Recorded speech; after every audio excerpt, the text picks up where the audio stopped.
Mr. Hitchens. How are you? How are you? Great. Been a tiring day? Yes, but that's the way I like it. Yeah. Now, you mentioned in your book that as a young child, you began to doubt that there was God. Not so much a God, but sort of what you were learning in your early Sunday school. You were doubting. Were there any other external forces you attribute to your atheism as you grew older, or was it all through reason and logic that you became one? Ah, very good question. Well, what I doubted when I was a kid was that there was a God who intervened in my life or anyone else's. That seemed extraordinary, or a God that made the leaves green so they would suit my eyes, as they say in the book. And I've never thought that there was even a chance that that was true. But at that time, it hadn't struck me that the belief, as well as being foolish or self-centered, could also be a dangerous belief. And I think that all the things that have happened to me since have been to do with the evidence that the belief is a dangerous one. That people want God to intervene so he can either give them a bonus or punish their enemies, or make them win a battle or a war, or afflict other people with disease if they've been sexually indiscreet or something of this kind. So that all the revelations, all the insights I've had since have been to do with the discovery that this is not just a stupid opinion, but a powerful one. And when did you start the book writing process? The book talks about a wide spectrum of religions and different sects of the religion. Did the research take long, and did you ever find yourself in trouble when collecting religious information for the use of an anti-religious book? To answer your question in reverse order, no, I never felt in any danger writing it. But I've been writing it on and off for a long time. I've always known I wanted to do something like this, and wherever I was in the world, whether it was Uganda or Saudi Arabia or the West Bank or Iran,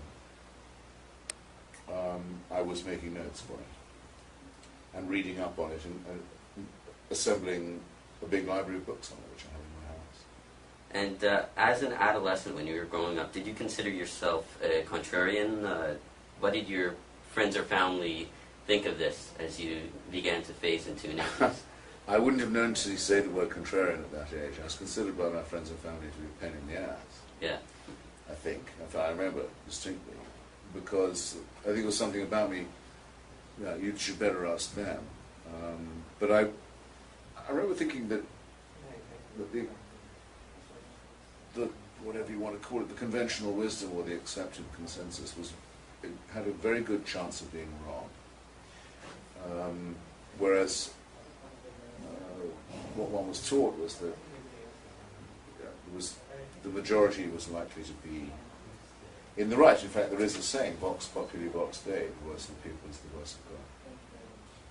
And in some way, one wanted to quarrel with that too. And in writing the book, you took a stab at some Eastern religions, such as Buddhism. Did you find this harder to do, considering many people, A, do not know much about Buddhism, and B, not a lot of people, when they think of Buddhism, do they think of a sort of harsh religion? They think of some sort of peaceful religion with monks. Indeed, I mean, the Buddhists who say it's not really a religion at all. It might be a faith or a spiritual practice or custom. It's not a religion in the sense of being a God-fearing system. Well, the thing about that and other Eastern practices is that they're equally imprecise and vague as to what they really do entail. For example, to take today's news, we're talking on the 9th of October 2007, the streets of Burma, Rangoon, full of people trying to resist a military dictatorship of unusual cruelty. Now that dictatorship keeps itself in power by saying it's Buddhist, and has been building stupas, as they call them, Buddhist temples, for 30 years to materialize its claim to be a holy regime. Well, its opponents are Buddhists too. How am I going to tell which of them is the real Buddhist? I don't think these questions can be decided. People make these things up as they go along. They present us with a la carte opinions. And you found out that you were Jewish on your mother's side, which Jewish customs and laws would make you Jewish, and you encourage your family to participate in Jewish seders. Is this something you're doing so that your daughter can establish her roots to Judaism, or is there some other reason why you would like this to occur? I've taken my daughter to a Protestant Episcopalian service in Washington National Theatre, for example, and I have an Italian friend who's going to take her to a Latin Roman Catholic Mass where I wouldn't be much help in showing her.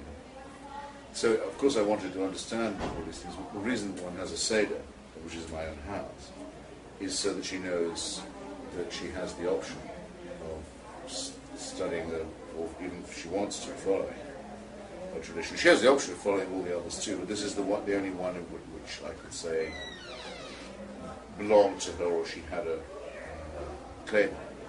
And in the book you express disdain at the Islamic religion and its exclusivity and how they treat non-believers poorly. Do you think that as soon as the Quran was written, it was just a ticking time bomb before Islamofascism took place, or do you think that the Islamofascism came as a result of Islam's taking it too far? In other words, was the Quran written to be destructive of other faiths, or do you think it is the fault of the believers? Yes, I know what you're driving at. I mean, of course, Islam doesn't always take a Bin Ladenist form or a Salafist or Wahhabi form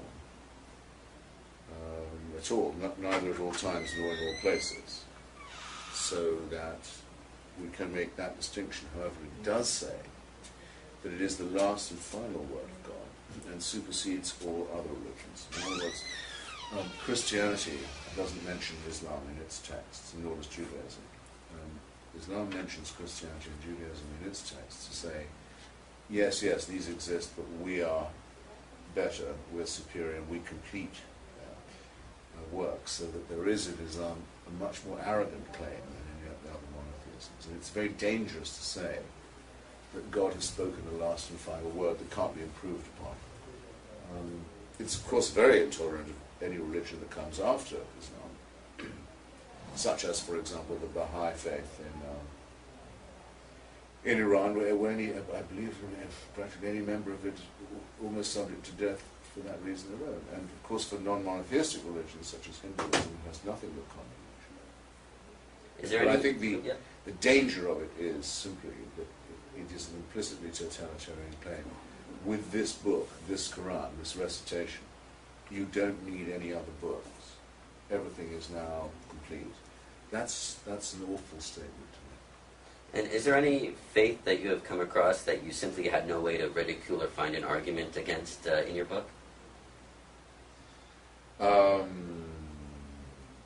There would be no act of faith that I wouldn't find ridiculous, because my daughter goes to a Quaker school, as it happens, as well, the rest of the time. Many people find Quakers offensive, but I find that no matter, I find them offensive because they preach non-resistance to evil, which I think is an immoral doctrine. But all religions, whether it's the Dalai Lama or the Quakers or the Jains, all make the same mistake of preferring faith over reason. And reason is the only candle by which we can read. And or see. Yeah, and something that's been happening in current events now is the president of Iran in the U.S., and we've heard from more than one politician that they would like to attack Iran, including Joseph Lieberman, who ran as president vice president, a few years back. Now, what are your thoughts on, these attacks on Iran? Do you think they're justified, just as the attacks on Iraq, or is it something that's completely different? If we allow the Iranian theocracy to become a nuclear power, it means that international law, international agreements, international treaties of any kind, international understandings of any kind, are null and void and meaningless.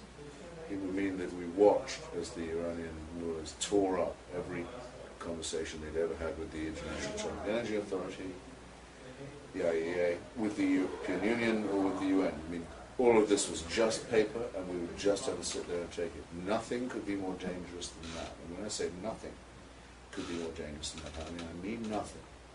Which means that I think that if they are found to have secretly constructed facilities for thermonuclear weapons, then those facilities must be demolished.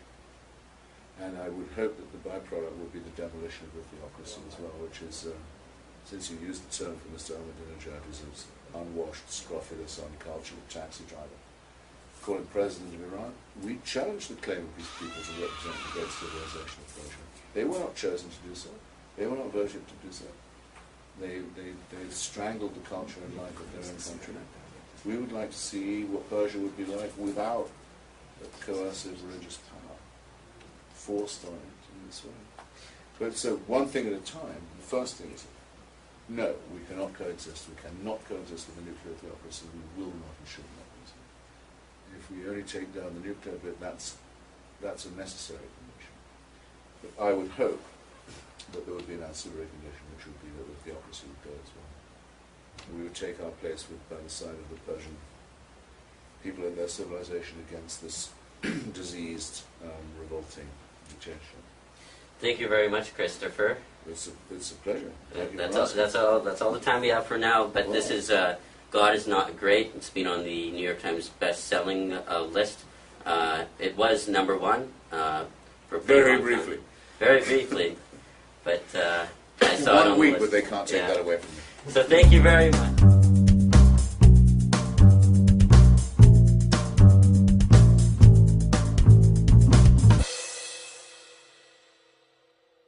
Revelations. All the insights I've had since have been to do with the discovery that this is not just a stupid opinion, but a powerful one. And when did you start the book writing process? The book talks about a wide spectrum of religions and different sects of the religion. Did the research take long, and did you ever find yourself...